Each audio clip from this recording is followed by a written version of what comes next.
Hey guys, do you have drain flies in your bathtub? This is how you take care of that. You'll need this foaming spray.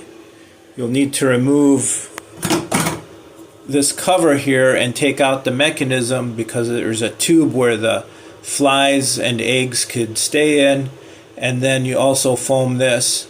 After you put in the foam, you close it up with tape. So I'll show you how that goes.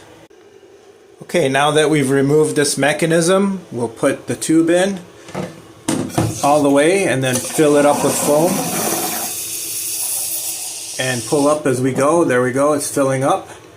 Then foam down into the drain.